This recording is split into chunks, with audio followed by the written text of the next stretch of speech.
Student, आज हम लेके आए हैं क्लास 10th का प्रीवियस ईयर क्वेश्चन बैंक।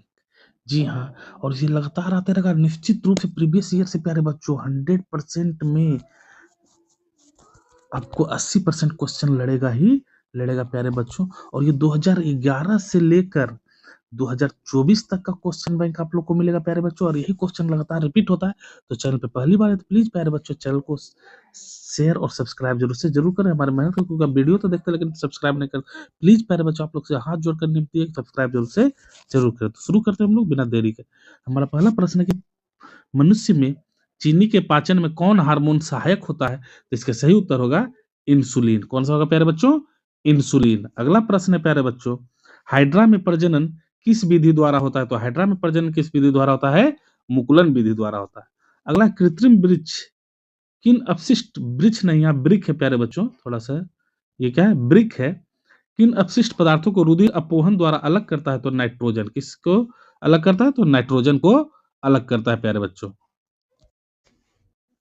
हमारा अगला प्रश्न है प्यारे बच्चों कि डेंगू मच्छर किस प्रकार के जल में रहता है? तो वो कैसा जल में रहता है? साफ जल में रहता है। अगला प्रश्न है, दो तंत्रिका, यह भी देखिए बहुत इंपॉर्टेंट क्वेश्चन है कि दो तंत्रिकाओं के मध्य खाली स्थान को हम लोग क्या कहते हैं? तो उसे सिनेप्स कहा जाता है। क्या कहा जाता है प्यारे बच्चों?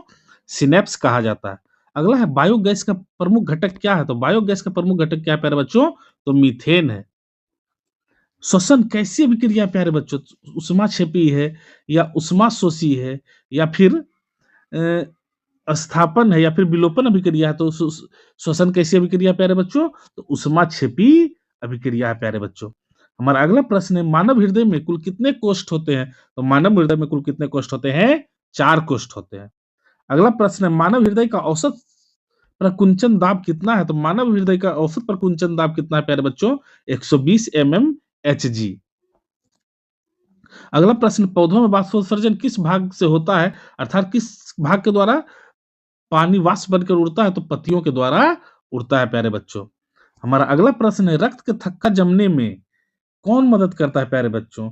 रक्त प्लेटलेट्स करता है या फिर विटामिन के करता है या फिर दोनों करता है या फिर इनमें से कोई नहीं? तो इसका सही उत्तर होगा प्यारे बच्चों उपयुक्त दोनों, अर्थात रक्त प्लेटलेट्स भी करता है और विटामिन के भी करता है। हमारा अगला प्रश्न, ओजोन के अणु में ऑक्सीजन के परमाणुओं की संख्या कितनी होती है? तो 3 होती है। अर्थात ओजोन को किस तरह से लिखा जाता है प्यारे बच्चों? तो O3 लिखा जाता है प्यारे बच्चों। हमारा अगला प्रश्न है प्यारे बच्चों, मानव में डायलिसिस थैली कौन सी है? किसे कहा गया है? नेफ्रॉन को कहा जाता है। किसे कहा जाता है प्यारे बच्चों? नेफ्रॉन को कहा जाता है।